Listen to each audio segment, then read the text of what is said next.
Shalom ho sa inyong lahat. Tayo po'y narito sa ating programang Word Made Flesh. Sa ating paghahanda sa pagdiriwang ng The Lord's Baptism.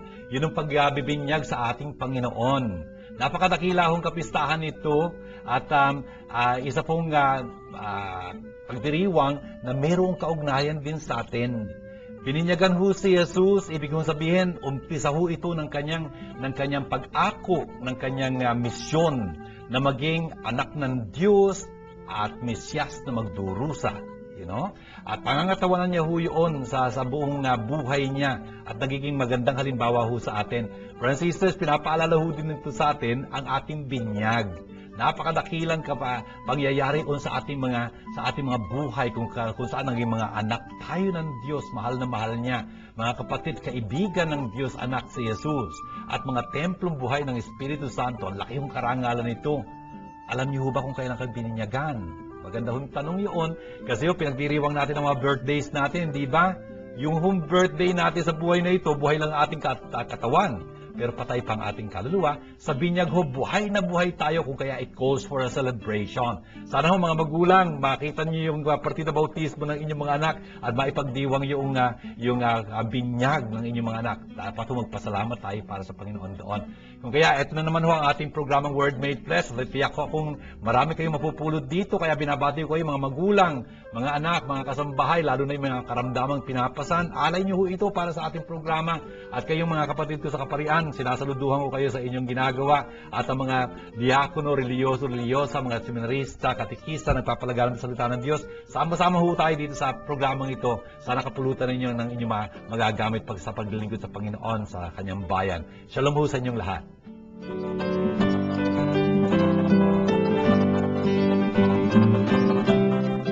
Word Made Flesh is glad to invite you to attend the Bible study lessons with Father Unang LInggo, SDB, every Tuesday at St. John Bosco Parish Church, Makati City from 7:30 until 9:30 p.m.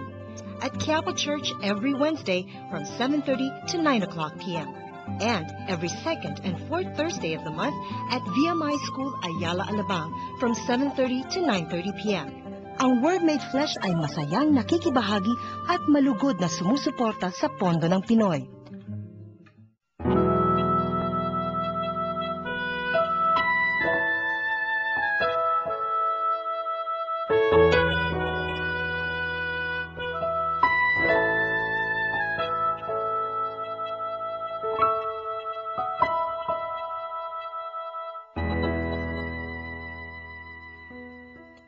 Sinabi ni Yahweh, ito ang lingkod ko na aking itataas, na aking pinili at kinalulugtan.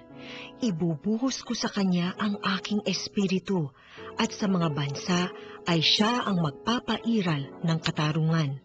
Mahinahon at banayad kung siya'y magsalita, ni hindi magtataas ng kanyang tinig. Ang marupok na tamboy hindi babaliin, ilaw na aandap-andap di niya papatayin, at ang katarungan ang paiiralin.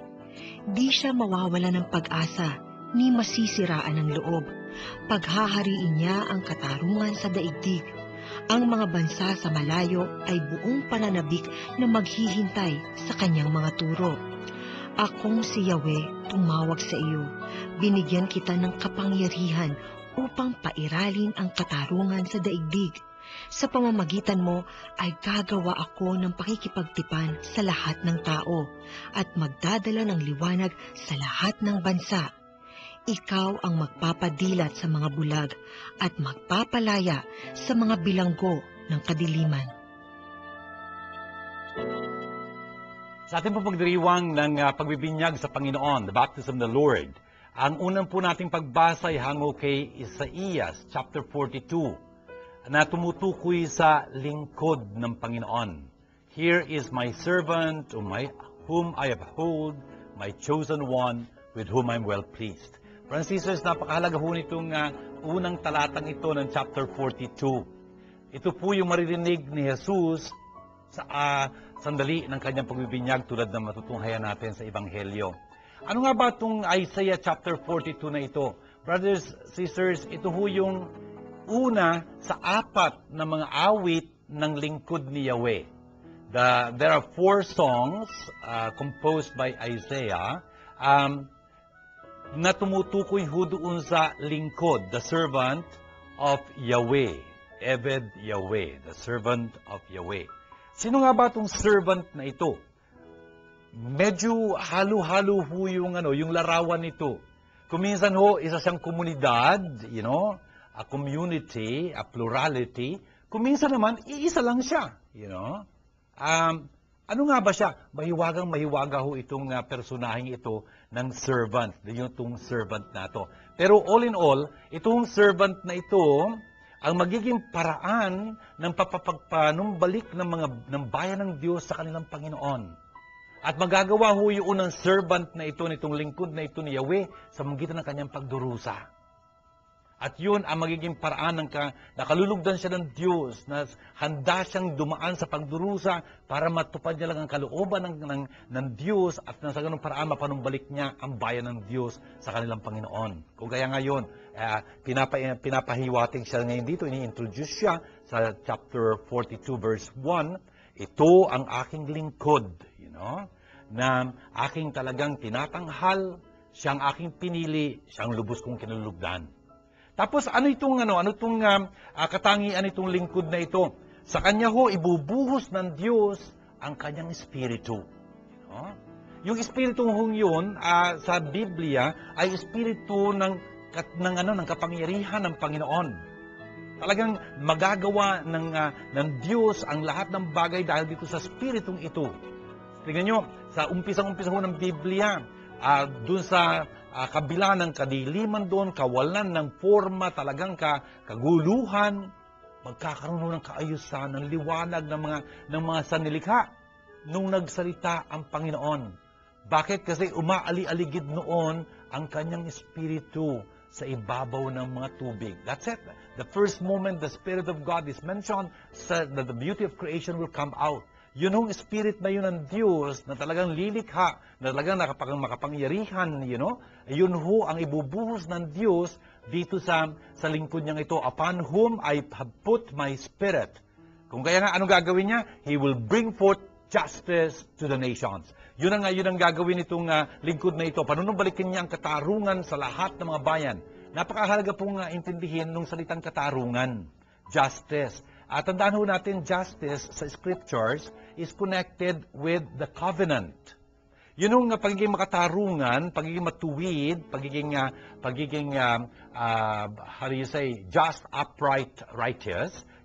Ang ibig kong sabihin nun, talagang pinangangatawanan yung kasunduan sa Diyos. Ang Diyos ho nakipagkasunduan sa tao, nakipagtipan siya. Ang Diyos ho tapat sa kanyang mga pangako sa tao. Pangangatawanan niya yung kanyang pangakong yun. Kaya nga, God is a just God. Meron siyang justice, the justice of God. Pero yung tao din, magiging just siya kapag pinanindigan niya yung kanyang kasunduan sa Diyos, pagka pinangangatawanan niya yun, pagka isinasabuhay niya yung kanyang pinangako sa Diyos, He will be just also. Ayun ho ang gagawin itong lingkod na ito. Panunumbalikan niya ho yung katarungan yun sa lahat ng mga bansa. Ibig sabihin nun, tutulungan niya ang lahat ng mga bansang ito maging matuwid uli sa harapan ng Panginoon. Ibig sabihin, matupad yung mga hinuutos ng Panginoon. Kung kaya, para magawa niya ho yun, talagang magiging maamo siya. Not crying out, not shouting, not making his voice heard in the street. Kahit na yung sanga, yung tambo na medyo bali na, hindi niya tuluyang talagang babaliin yun. Yung maandap-andap pang, how do you say, isang apoy na ganyan, hindi niya papatayin. Kundi bibigyan niya ng pag-asa yun, talagang kukumpunihin niya, talagang tutulungan niya pa makapanumbalik sa Panginoon. Yung mga kasalanan nila sa makatuwid, talagang patatawarin at talagang tutulungan silang maging matuwid uli, matupad nilang kalooban ng Diyos until He establishes justice on earth. And the coastlands will wait for His teaching. Tingnan nyo, yun ang magiging talagang layunin at talagang gawain nitong lingkod ni Yahweh ito. Panumbalikin yung katarungang yun, turuan yung mga tao talaga manumbalik sa Panginoon, sundin yung kanyang mga batas upang maging matuwid sila sa harapan niya. Thus says the Lord God, who created the heavens and the earth and stretched them out, who spreads out the earth and with its crop, who gives breath to the people and the spirit to those who walk on it. I, the Lord, have called you for victory of justice. Again, justice ulit dito. Tingnan nyo, itong lingkod ni Yahweh ito, marami siyang daranasin paghihirap, talagang susubukin siya, pero makakamtan niya yung tagumpay na yun ng katarungan. Ibig sabihin, hindi magiging bigo ang kanyang layunin. Talaga namang itong lingkod ni Yahweh ito, hindi pababayaan ng Panginoon. I have formed you, I have set you, sabi niya, as a covenant of the people and the light of the nations. Tingnan niyo, yun ang gagawin nitong lingkod na ito, talagang siya magiging daan, ng talagang pagbabalik loob ng mga bansa sa Panginoon dahil siya magtatanglaw sa kanila. Friends and sisters, ang ganda-ganda ho nitong sinasaad nitong pagbasang ito, chapter 42 of Isaiah, na tinutukoy, wala nang iba kundi ang ating Panginoong Hesukristo. Ito ho ang gagawin ng Panginoon. Nagpapasalamat tayo sa Kanya.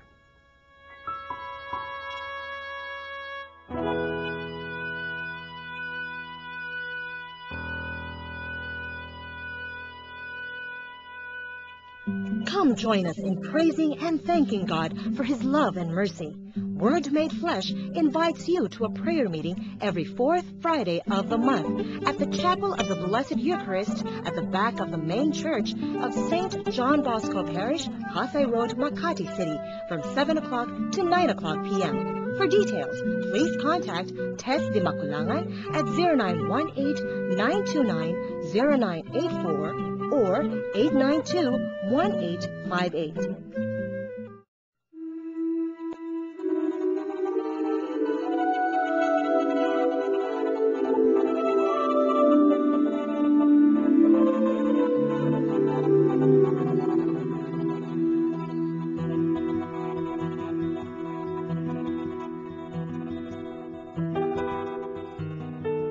At nagsalita si Pedro, "Ngayon ko lubusang natanto na walang itinatangi ang Diyos.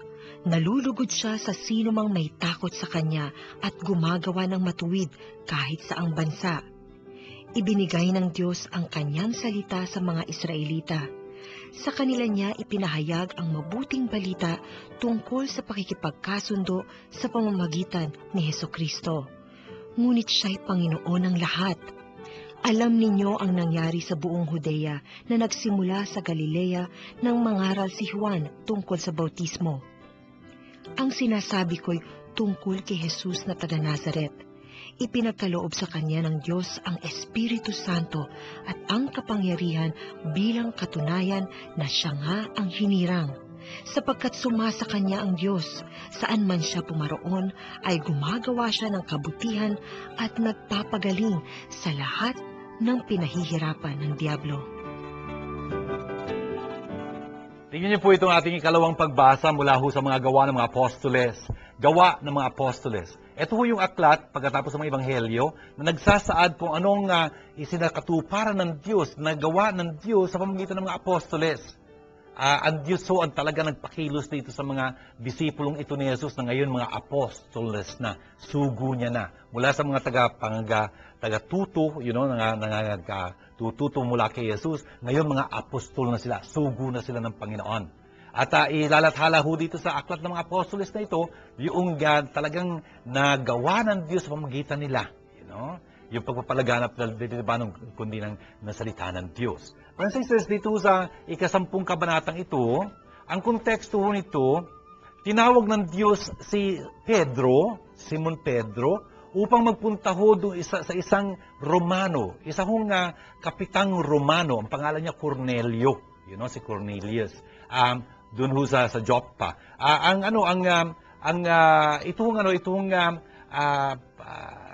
Paganong ito ay talagang naantig ang kalooban at ibig manampalataya sa Diyos. At siya ho ang unang-unang hindi Hudyo na magiging Kristiyano. Francis, did you see that?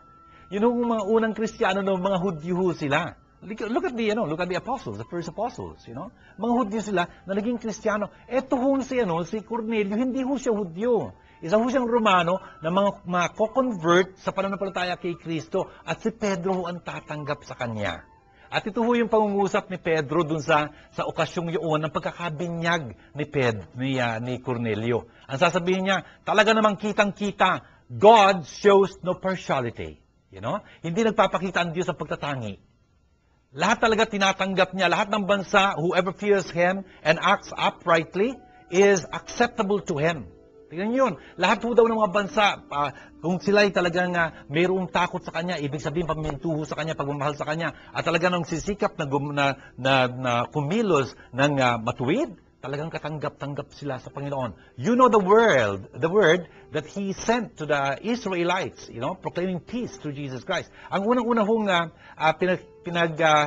tungkulan ng pagpapahayag ng salita ng Diyos ay ang mga Hudyo. Right, mga Hudyo.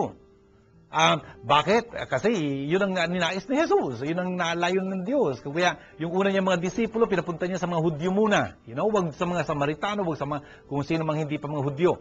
Bakit? Kasi pinangakuan ng Diyos na ang mga Hudyo ang pagmumulan ng kaligtasan. Right, Yun ang ginawa ni Hesus. Yun din ang mga tungkulin ng mga apostol ni Hesus. Pagkatapos lang ho noon, in verse 37, what has happened all over Judea, beginning with Galilee after the baptism of John preached, ito ho yung sasariwain ni San Pedro dito. Ano nangyari pagkatapos nung pagbibinyag na yon ni Juan? Etong si Jesus ay talagang papahiran ng Diyos. God will anoint Jesus of Nazareth with the Holy Spirit and with power. Yun nga ho, si Jesus ho, pagkakalooban ng Diyos, ng kanyang banal na Espiritu ho, ng kapangyarihan, again, and power, talagang papakita ng Diyos na talaga yung kapangyarihan niya na kay Jesus Kung kaya anong gagawin ni Jesus? Maglilibot siya, gagawa ng kabutihan, magpapagaling ng lahat ng mga inaalihan at pinahirapan ng demonyo. Bakit? Ng Diablo. Bakit? Ang Diyos kasi sumasa kanya. Emmanuel. God is with us. At lalong na kay Jesus. Si Jesus ang talagang pananahanan ng Diyos. Siya nga ang anak ng Diyos. You are the Christ, the Son of the living God. Yan ang magiging confession ng mga Christians. Francis, tingnan nyo itong sinasaad ho dito sa mga pangungusap na ito ni San Pedro, kay Cornelius. Talaga namang ang layo ng Diyos ay sa magitan ni Jesus, manampalataya ang lahat. Ayun ang sabi niya, God shows no partiality. Hindi siya nagtatangi. Oo, pinili niya ang Israel para maging bayan niya, His chosen people. Pero ngayon ho, sa pamamagitan ni Kristo, lahat ho, welcome sa Kanya. Welcome sa Panginoon. Pati na ho tayo doon. Si Jesus ho, ang talagang pinahiran ng langis. God anointed Jesus. Brothers and sisters, yung salitang pinahiran, anointed, yun ang ibig sabihin ng Christos sa Griego, Mashiach sa Hebreo. Kaya nga, Jesus ay tataguriang, Jesus will be called the Christ, the Messiah, the Anointed One. Kaya nga parang naging taguri niya yun, the Christ, Jesus the Christ. Kaya we even call Jesus Christ, si Kristo, Notice, yun ang pangalan ni Jesus, Jesus, yung kanyang papel, yung maging Kristo. Kaya lang ho, naging pangalan niya na yung pareho, Jesus Christ. We can use it alternatively, exchangeably, interchangeably. It means the same thing. Jesus is the Christ. The Christ is Jesus. Parang ganyan. Sana ho naintindihan natin yan, inaangkin natin na si Jesus talaga ho ang nagtagapagligtas natin. Bakit? Siya kasi ang pinahiran ng Diyos na maging tagapagligtas. Oh, by the way, brothers and sisters, pinagdiriwang natin ang baptism of Jesus. Ito ho ang nangyari din sa atin. At tingnan nyo sa binyag, tayo'y pinahiran ng langis. Hindi ho ba? Kaya nga tawag sa ating Kristiyano Kristo, ibig sabihin, pinahiran ng langis. Kristiyano, pinahiran ng langis. Tulad ho tayo ni Kristo, In fact, yun ang ating pagkakatawag, yun ang ating bukasyon. Maging tulad ni Kristo. Na talagang pinananahanan ng Espiritu Santo, kung kaya naman nakagagawa ng kabutihan, sa ating paglibot. In this life, we are supposed to be so many Christs, bringing the good news to other people. And really ministering to them by the good that we can do. Friends and sisters, tingnan nyo yun. Napakalaki ho at napakagandang bukasyon yung binigay sa atin ng Diyos. Sana samantalahin natin, pakita natin talaga na ang Diyos ay sumasa atin at talagang ihahatid natin ang Diyos sa ang mga tao na kasalamuhan natin. Karangalan ho natin yun, kapurihan ho yan ng Diyos.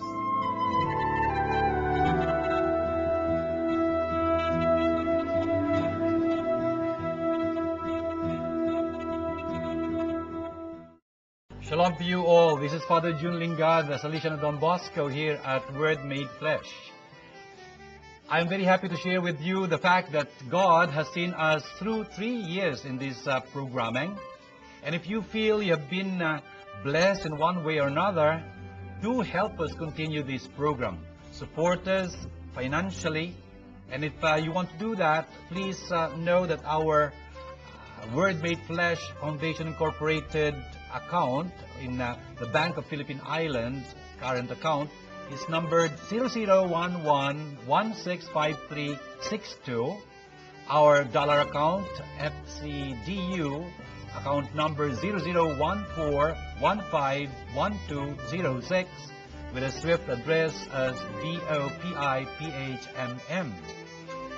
In that way, you are partnering with God's Word, with the Word made flesh, and we will be able to really and truthfully say at the end of our program, through you, God has brought this program about. This program is brought to you by God, the Word made flesh. Indeed, God is our sponsor, and that's very beautiful. And so I like to thank you on behalf of the Word Made Flesh Foundation Incorporated. Anywhere you are, shalom to you all.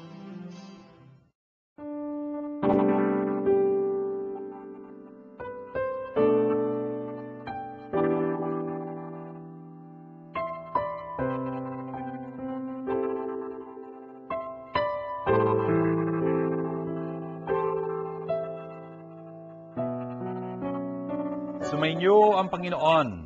Ang magandang balita ng Panginoon ayon kay San Mateo. Si Hesus ay dumating naman sa Jordan mula sa Galilea at lumapit kay Juan upang magpabinyag.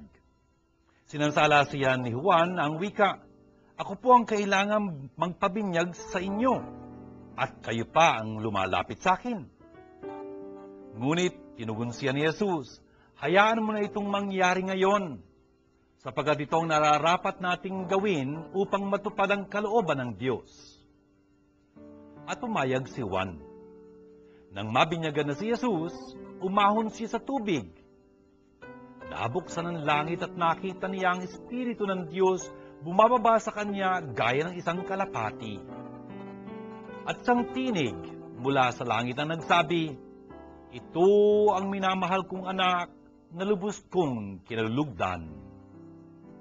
Ito mga kapatid, ang magandang balita ng ating kaligtasan. Mga kapatid, tingnan niyo po itong tagpong ito na sinasalaysay sa atin ni San Mateo. By the way, itong taong ito, year A, cycle A in the church, ang ebanghelyo pong binabasa natin pagka linggo ay kay San Mateo. Year A ho. Tapos year B kay Marcos, year C kay Lucas. You know? Paano natin lalaman na year A, year B, year C ito? Sabi ko nga sa inyo, kunin niyo yung taon, you know, i-divide niyo by 3. Pagka yung putal, yung remainder ay 1, year A yon. E di Mateo ba ang Bible, ang Gospel? Pagka dinivide nyo, remainder 2, kay San Marcos yun, year B kasi. 2. Pagka wala hong remainder, exactly divisible by 3, ibig sabihin, year C ho yun. Kasi 0 yung hindi ba yung remainder? Tapos, ang ebanghelyo ni San Lucas ang babasahin. Kaya nandito tayo kay San Mateo. At ang yung pagsasalaysay ni San Mateo tungkol sa binyag ni Hesus ang ating pinabasa sa pagdiriwang natin ito ng dakilang kapistahan ng pagbibinyag ng Panginoon. Brothers and sisters, ano ho yung nakita natin dito sa binyagang ito? Tingnan nyo, ang mga tao ho noon, talaga namang nagsisipuntahan kay Juan dun sa ilang. You know? Bakit? Kasi nangangaral si Juan Bautista. Ano pinapangaral niya? Ang pagsisisi. Binyag ng pagsisisi para sa kapagpapatawad ng mga kasalanan. Kung kaya ho, lahat ho ng mga tao na talaga nagsisisi sa kanilang mga kasalanan ay nagsisilapit kay Juan dahil naantik ang kanilang kalooban ng pangangaral ni Juan. Kung kaya nga, tinatanggap nilang pagbibinyag. Binyag ho, ibig sabihin, paglulublob, paghuhugas. Yun ang ibig sabihin ng baptizo. Sa Griego, baptisma yung binyag. In other words, inilulublob ho yung tao, inilulubog siya dun sa tubig upang mahugasan. Yun ang ibig sabihin ng binyag. I hope you understand. Kung kaya nga, nung nakita ni Jesus na nagsisilapitan yung mga tao kay Juan, nagpapabinyag sa kanya, isang araw ho, dumating din si Jesus. Ito maganda nito. Si Jesus ho, sang-ayon na sa umpisa pa lang ng ebanghelyo ni Juan, ni Mateo, talagang ho si Jesus pinakita na anak ng Diyos. Inihula na nga yung kanyang kapanganakan, etc. ng ganyan, ipinahiwatig ng Diyos kay Jose, for example, in chapter 1 of Matthew, kung sino itong isisilang na ito ng kanyang kabyak na si Maria, na siya ang magiging Emmanuel, God with us. Ito ang nagsasakatuparan ng lahat ng pinangako ng mga propeta. Ayun nasa unang bahagi na unang kabanata yun ni Mateo. Sa mga katuwido, kitang-kita na sa pagsusulat ni Mateo nitong ebanghelyo na si Jesus hindi tao lamang kundi siya Diyos talaga. And so, nasa chapter 3 na ho tayo. And so, dumating nga ho si Jesus doon sa pagpabinyag ni Juan. Sabi ni Juan, teka, mali. Ako dapat nabibinyagan nyo, hindi kayo. Francis, tingnan nyo. Nakilala ho ni Juan kung sino itong Jesus na ito. By the way, alam natin from St. Luke's Gospel na magpinsan itong dalawang ito. Pero hindi ho sila nakikita kung tutusin. Bakit? Si Juan ho, Judea. Si Jesus ho, lumaki sa Galilee. Malayo ho yun. Para ho bang sa Pilipinas, tiga-Tarlac si Jesus, si Juan Bautista, tiga rito sa Maynila. Parang ganyan, Hindi sila nakikita. Can you imagine? Hindi sila nakikita. Kahit na lumuluwas sila Jesus sa Jerusalem, hindi naman sila napupunta malamang kina Juan or something like that. Anyway, whatever it is, basta may pagkakilala itong si Juan kay Jesus. Makikita ho natin yun sa Ebanghelyo ni San Juan, na talagang pinagpahayagan ng Espiritu Santo si Juan kung sino itong Jesus na ito. Ang sabi ng Espiritu Santo sa kanya, yung kakitaan mong babaan ng Espiritu Santo, yun ang Mesyas. Anyway, in other words, may pagkakaintindi si Juan tungkol kung sino itong Jesus na ito. Kaya sabi niya, hindi ako dapat ang mabibinyag sa inyo, kayo dapat ang mabibinyag sa akin. Ang sabi ni Jesus sa kanya, hindi na muna bale, ganito na lang ang gawin natin. Upang sa ganito paraan, ang katarungan, katarungan ay talagang maganap. Katarungan, ibig sabihin, mapanumbalik, sa Diyos ang tao. Ibig sabihin, mapangatawan ng tao uli yung kanyang kasunduan sa Diyos. Kung kanyang nasira man yun sa pamagitan ng kanyang pagkakasala, pinagsisisihan niya yung kanyang mga kasalanan yun, mapanumbalik siya. Oo, tama ka, para bang sinasabi ni Jesus, oo, tama ka, wala akong kasalanan dapat pagsisisihan. Pero ako'y narito, nagpapabinyag, hindi dahil may kasalanan ako, kundi aking inaako ang kasalanan ng sanlibutan. Magpapabinyag ako ngayon, pero binibinyagan ako dahil inaako ko, pinapasang ko sa aking sarili ang kasalanan ng sanlibutan na aking tutubusin. Parang ganyan, And so, ganun nga, bibinyagan siya. At ang maganda ho nito, yung tubig hong pinambinyag sa kanya, ang maganda ho nangyari dito, hindi ho yung tubig ang nagpabanal kay Jesus, kundi si Jesus nagpabanal doon sa tubig na yun, At nung pagkabinyag niyang ganyan, sabi dito, as Jesus was baptized, in other words, after he was baptized, he came up from the waters, lumabas siya doon sa tubig, at anong nangyari? Bumukas ang kalangitan. Brothers and sisters, I hope you can understand that this is a very mystical experience kung tutuusin. At siguro, we can grant na, kunyari, doon sa kinaroroonan ng mga Hudyo doon sa may ilog Jordan na yun, talaga namang maliwanag yung kalangitan, tapos, maya-maya, nakita ng Panginoon, ang Espiritu Santo bumababa. Of course, hindi mo pwede makita ang Espiritu, Pero yun nga, bumababa like a dove. Kasi may magkakaroon siya ng anyo. Otherwise, a spirit you cannot see, Pero doon parang may anyong kalapati. Brothers and sisters, at nanaog yung kay Jesus. Ano kaya ang simbolismo nun, Brothers and sisters, kalapati ho, alam natin, siya isa hong handog ito yung kalapati, ginagamit yung paghahandog ito sa mga sakripisyo ng mga Hudyo. Hindi nga hubat nun si Jesus, ibig iuwi ni na Jose at ni Maria, yung si Jesus na bagong panganak. Dahil siya ho ang panganay na lalaki, siya ang firstborn. Hindi ibig sabihin may firstborn ho sa Hebreo, sa Biblia, technical term ho yun. Hindi ibig sabihin may kasunod pa siyang anak. Hindi ho. Kasi isa kang nag-iisa kang anak, ikaw ang unang-unang lalaki, ikaw ang tinatawag na firstborn son. May ibig mo sabihin sa Biblia yun. Kasi siya maging tagapagmana nung pamilyang yun, siyang talagang tatayo doon sa tatay pagka nagkataon, etc. Kaya marami yung ibig sabihin niya, firstborn. Yun nga ho, iuwi nila itong firstborn nila. Pagka ganun ho, may batas ang Panginoon, dapat tubusin nila yung kanilang anak na yon. Ano pa nga yung patutubusin nila? Mga handog ho, mga hayop for example, at kung pobre sila, ang iaalay nila isang pares ng bato-bato o kalapati. And that's exactly what they offered because they were poor. And so, he had to be rescued. Kalapati ho, it's a sign of the sacrifice. Ano kaya minapahiwatig nito? Na itong si Jesus na ito pagdating ng panahon ay magiging sakripisyo? Kasi yung iaalay siya talaga, iaalay niya kanyang sarili bilang sakripisyo sa katutubos ng sangkatauhan. Yung kasalanan kanyang inaako ngayon, tutubusin niya yun bilang sakripisyo dun sa krus. At ang nangyari ho nun, mula doon sa alapaap, mula doon sa kalangitang yun, mayroong tinig na nagsalita. Friends and sisters, yung alapaap ho, for example, is a sign of God's presence. At anong sinabi ng tinig na yun? Ito ang sinabi niya, "This is my beloved Son, with whom I'm well pleased." Friends and sisters, napakahalaga ho nitong pangungusap na ito. This is my beloved Son, in whom I'm well pleased.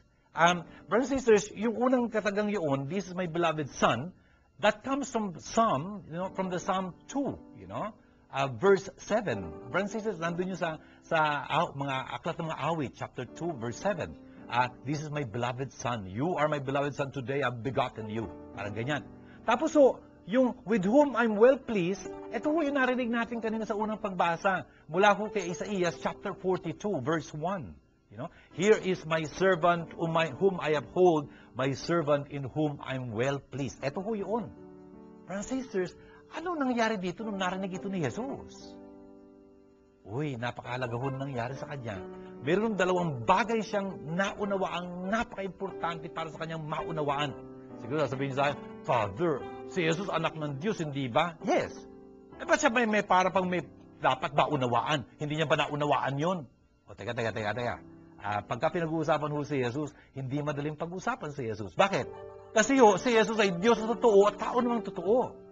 He has just one person, the person of the second person of the Trinity, the Son of God, but he has two natures, the nature of God and the nature of man. As a man ho, tandaan natin, perfect man si Jesus. Sa mga tuwid ho, kailangan niya matuto, kailangan niya lumaki, kailangan siyang turuan ng kanyang nanay, ng kanyang tatay. That was the privilege of Joseph and Mary to educate Jesus, the Son of God. Can you imagine? Jesus will have to learn obedience, Jesus will have to learn trade. Jesus will have to learn the Bible, something like that. But he says, in other words, talagang a son, as a man, he has got to learn. And so, I'm saying here, at this point in his life, he came to two great realizations, nagkaroon siya ng dalawang kamalayang ito napakahalaga. Unang-una, sino siya? Sino siya? Who he is? The beloved Son of God, the Son of God, And the second realization, what He is, What is He, anyway? Ito yung nilalaman itong "with whom I'm well pleased." Ito ho yung awit ng lingkod ni Yahweh. Ito ho yung nagpapahiwatig na si Jesus. Naintindihan niya, siya yung Mesyas na magdurusa. Kasi yung galing to doon sa Isaiah chapter 42, the Song of the Servant. And I told you, He is gonna suffer, Yes, Mesyas si Jesus, pero hindi ho yung maluhating Mesyas. Siya ho yung Mesyas na magdurusa para mampanumbalik niya ang kanyang bayan ang bayan ng Diyos, kanilang Panginoon. Francis, napakahalaga ho nito. Ito ho yung conviction na dadalhin ni Jesus mula ngayon. Siya ang anak ng Diyos, yes. Pero bilang anak ng Diyos, magiging masunurin siya. At kung ang ibig sabihin ng pagsunod ay magdurusa siya, magdurusa siya. Francis says, ito ho, nasa chapter 3 tayo, After chapter 3, verse 17, itong binasa natin, "This is my beloved Son in whom I'm well pleased." Chapter 4 ho, ay yung pagsubok kay Jesus. Susubukin ho si Jesus tungkol dito sa bagay na ito. Kung ikaw ang anak ng Diyos, gawin mong tinapay ang mga batong ito. Ang sasabihin ni Jesus, teka. Tama, ako ang anak ng Diyos. Pero magdurusa ako, hindi ako gagawa ng himalang minumungkahi mo. Bakit? Dahil ako'y dapat magdusa upang mailigtas ko ang bayan ng Diyos. Hindi ako social worker. Redeemer ako. Something like that, you know? Francisers, napakahalago nitong naintindihan nito. Ano ang ibig sabihin nito para sa atin? Francisers, tingnan nyo, pinagdiriwang ho natin ang pagbibinyag ng Panginoon. Sana ho tayo maalala natin ang ating binyag. Sa ating binyag ho din, idiniklara ng Diyos, you know? Tayo'y mga mahal niyang mga anak, you know, na lalaki at mga babae. Lubos niya tayong kinalulugdan. Yun ang dapat magpalakas sa ating mga kalooban, mga kapatid. Pagkat sinusubok tayo, tinutukso tayo ng Diablo, you know, sana manindigan tayo. Talagang patunayan natin at talagang panindigan natin, mga anak tayo ng Diyos, magiging masunurin tayo sa ating Ama. Hindi natin susundin ang pakanan ng Diablo, ang kanyang sinusulsul sa atin. Hindi. Gagawin ho natin ang ikalulugod ng Diyos, you know. Kung kinakailangan tayong dumaan sa pagsubok, sa paghihirap, dadaanan ho natin yun dahil alam natin, kasama natin ang anak ng Diyos, si Hesus. You know? Brothers and sisters, karangalan ho natin yun, tayo mga binyagan. At inaalala ho natin dito yung napakalaking karangalan ng binyag. Ano nga ba nangyari sa atin sa ating pagkakabinyag? Marami ho. Unang-una sa lahat, tayo naging mga anak, ng mga mahal mga anak ng Diyos, mga anak na lalaki at mga anak ng babae. Kung tayo naging mga mahal na anak ng Diyos, tayo naging mga kapatid ng Panginoong Hesus. You know? Tayo naging mga kaibigan niya. Tayo mga templong buhay ng Espiritu Santo. Brothers and sisters, can you imagine? The church is the house of God. Tama. Pero itong katawang nating ito ang pinananahanan ng Espiritu Santo ng Diyos ho. Kaya bine-bless ho natin to sa ngalan ng Ama at ng Anak ng Espiritu Santo. Ganun ho yun, you know? Tayo yung mga templong buhay ng Espiritu. Hindi lang ho yun sa pangitan ng ating binyag. Tayo yung naging mga magkakapatid. Miyembro tayo ng eklesiya ng church. And we are very proud to be members of the church, you know. We are Catholics, we are Christians, you know. Magkakapatid ho tayo. Hindi tayo nag-iiwanan, nagtutulungan tayo bilang mga magkakapatid. Hindi lang ho yun. Dahil tayo mga miyembro ng eklesiya, mga anak ng Diyos, balang araw ho, tayo talaga magiging mga tagapagmana ng kaharian ng Diyos. Francis, ang dami ho nangyayari sa atin sa binyag natin, no? You know?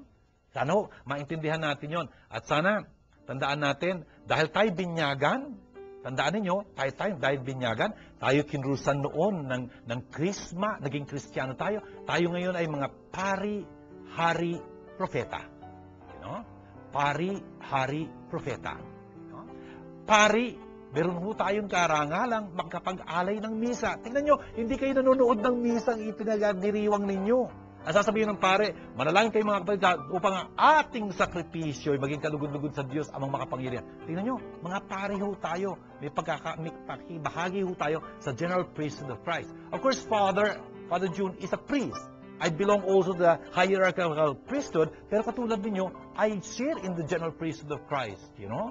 Hindi lang ho yan, mga propeta ho tayo, tagapagsalita ng Diyos. You know, dapat masabi natin ang mga salita ng Diyos sa pamamagitan ng ating mga buhay. Tapos ho, tayo mga hari. Hari ho namumuno. Dapat ho pamunuan natin ng iba tungo sa Panginoon.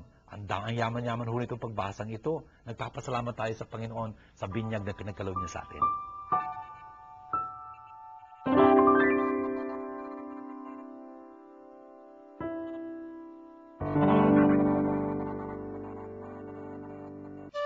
Word Made Flesh Foundation Incorporated invites you to join a pilgrimage to the Holy Land where Jesus walked and to Rome, the Eternal City, on March 28 to April 17, 2008, with Father Unang LInggo, SDB, as pilgrimage chaplain. For more information, please contact the following numbers. Father Unang LInggo at 0917-833-0863 or 823-9263. Marites at 0918-929-0984 or 892-1858. Or NITS at 0917-629-1851 or 527-3952.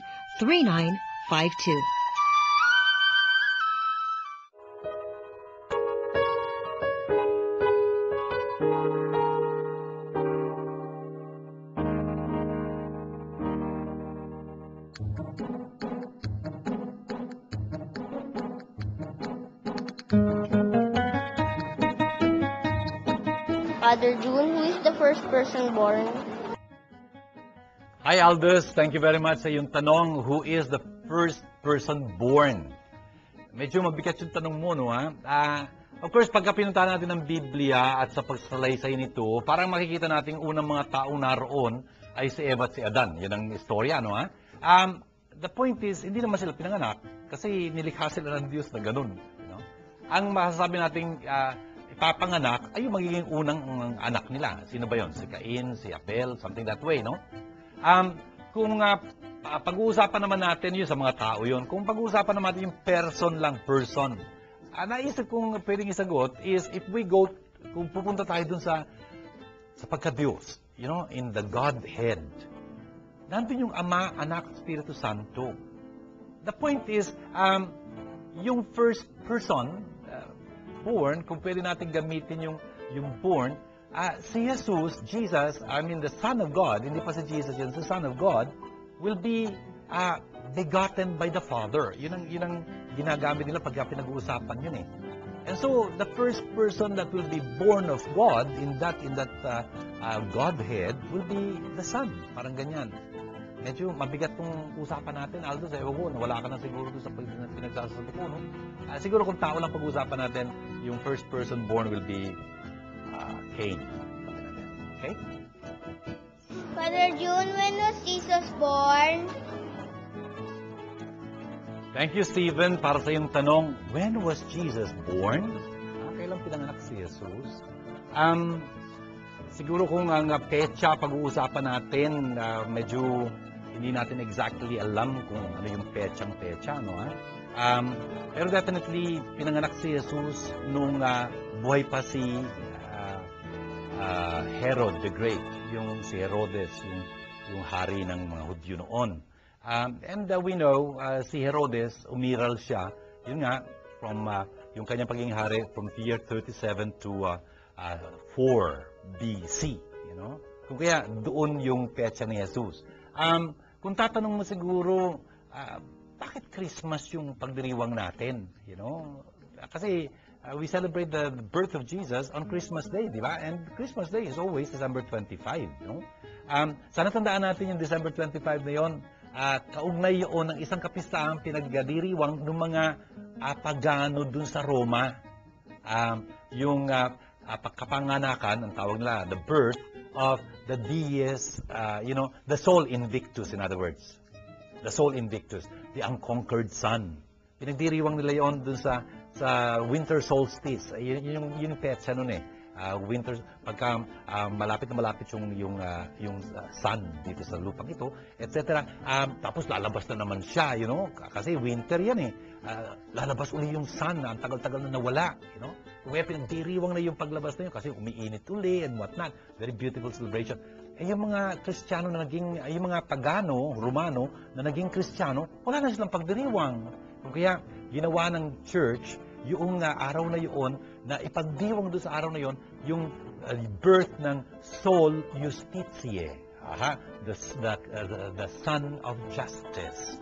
And that's Jesus, according to Malachi. And so, yung December 25th na yun, naging birth of Christ. Pero, alam natin merong historical background yun, okay? Siguro parang ganun ba isasagot ko siya? Father June, where was Jesus crucified? Thank you all sa iyong tanong, where was Jesus crucified? You know, saan ba pinako sa krus si Jesus? Pagka nagpunta ka all sa Jerusalem, makikita mo may isang lugar doon na talagang there is the Church of the Holy Sepulchre, yung simbahan ng puntod ng libingan ni Jesus. Alam mo, magkakalapit lang yun, yung Golgotha, kung saan ipinako si Jesus sa krus. Doon, ang layo lang nung kanyang pinagkalibingan, siguro sabihin natin mga 20-25 meters, you know, doon. Tapos ganun lang kalayo yun. Nasa ilalim siya ng isang bubong, yung simbahan ng Holy Sepulchre. Nandun yung crucifixion, nandun yung burial, yung tomb ni Jesus. Kaya kung tinatanong mo saan pinako sa krus si Jesus, doon sa Jerusalem, nandun yon. Pagka nagpunta ka doon, pwede mong bisitahin yung lugar, you know, ng Golgotha, yung Calvary kung tawagin. Isa siyang bundok, burol, masasabi na hill. At ang maganda nito, Al, sa ilalim nung lugar kung saan tinayo yung krus, makikita mo pa sa ilalim, hanggang ganyan, makikita mo, merong crack yung rocks doon. Nagka-earthquake, hindi ba? Sinasabi sa atin sa Ebanghelyo ni Mateo yun eh. Nagka-earthquake. Makikita mo pa yung bakas ng earthquake just under the cross, So, nasa Jerusalem yun.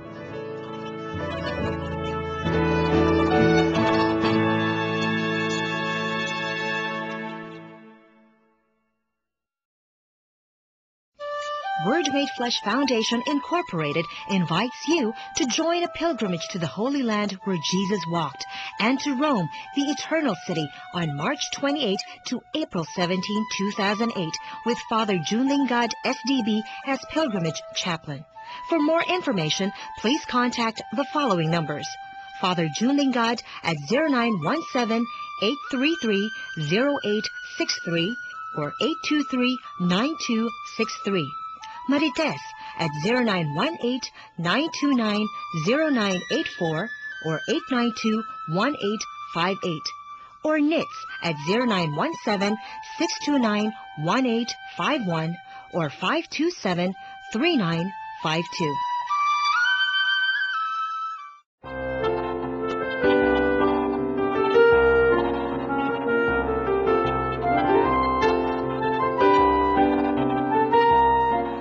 Sa ating marangal na pagdiriwang na ito ng kapistahan, ng dakilang kapistahan ng pagkakabinyag ng Panginoon, ang dami pong pinaalala sa atin ng ating mga pagbasa. Ano po?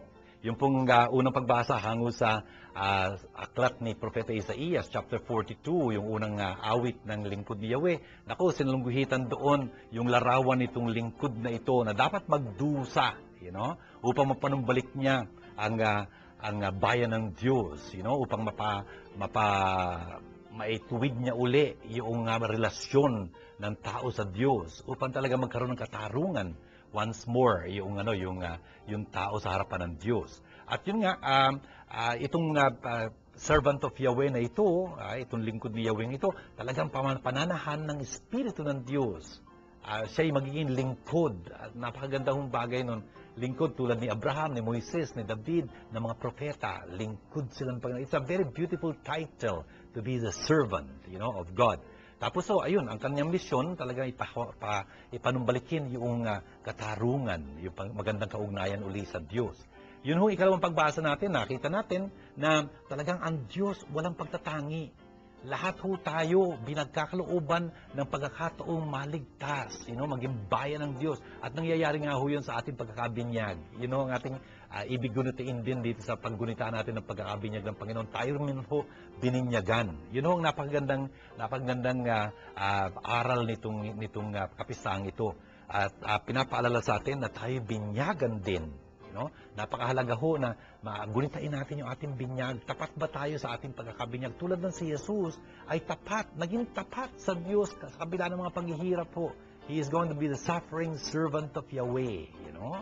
Yes, He is Son of God, but suffering servant. Tayo rin ho, mga anak tayong mahal ng Diyos. Sana tayo rin ay maging kinalulugdan ng Diyos. Dahil tayo handang talagang tuparin ang kanyang kalooban, ano man ang ibig sabihin doon para sa ating mga pagmuhay. Friends and sisters, pinapaalalahan na ho tayo nito tungkol sa ating binyag, yung kung ano nangyari sa atin, mga magulang, sana ihandaan niyo ho yung mga anak ninyo sa binyag nila. Hindi lang ihanda, yung pipiliin yung ninong at ninang, napakahalaga ho. Tsaka yung pangalan bibigay nyo sa kanila, sana naman bigyan nyo sa ng isang pangalang napakaganda na maging hamon sa kanila. Okay? Ito pong lahat ng ito, ibig natin gawing panalangin sa ngalan ng Ama at ng Anak at ng Espiritu Santo. Amen. Abba, mapagmahal naming Diyos at Ama, ginugunita po namin ang pagkakabinyag ng inyong anak na sinabi niyong inyong minamahal, lubos niyong pinulugdan. Abba, salamat din ho sa napakalaking karangalan binigay niyo sa amin na kami din sa pamamagitan ng binyag ay naging inyong mga mahal na mga anak. Sana po itulungan niyo kaming laging maging matapat sa inyo at balang araw makapiling niyo sa langit. Aba, tinataas po namin sa inyong lahat ng mga umihiling ng aming panalangin, kangakuan ng panalangin, lahat na sumusubaybay sa palatuntunang Word Made Flesh. Sana po idampian niyo sila ng inyong awa, ng inyong habag, ng inyong pagpapala. Lalo-lalo na po yung mga karamdamang inihiling ng kagalingan, yung po may mga problemang kinakaharap na napakabibigat. yung pong nawawalan ng pag-asa, yung pong mga nalulumbay, namimigati sa pagyao ng kanilang mga minamahal sa buhay. Aba, talagang tulungan niyo sila pagpalain. Amin din po tinataas sa inyo ang mga tumutulong sa amin sa gawain ito ng Word Made Flesh. Sana po ipagpalain silang abot-abot. Ganun din po yung ibig pang tumulong sa amin. At lahat pong ito ay aming kahilingan, kasama na amin ang birin, alang-alang kay Kristong aming Panginoon. Sumainyo ang Panginoon at pagpalain kayong masagana ng makapangyarihang Diyos, Ama at Anak at Espiritu Santo.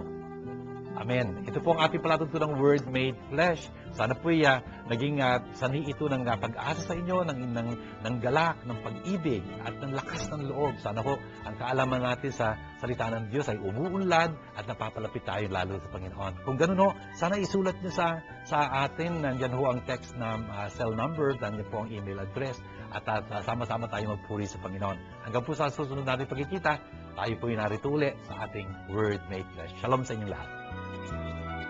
The 5th season VCD of the Word Made Flesh TV show is now available. For details, please contact the following numbers.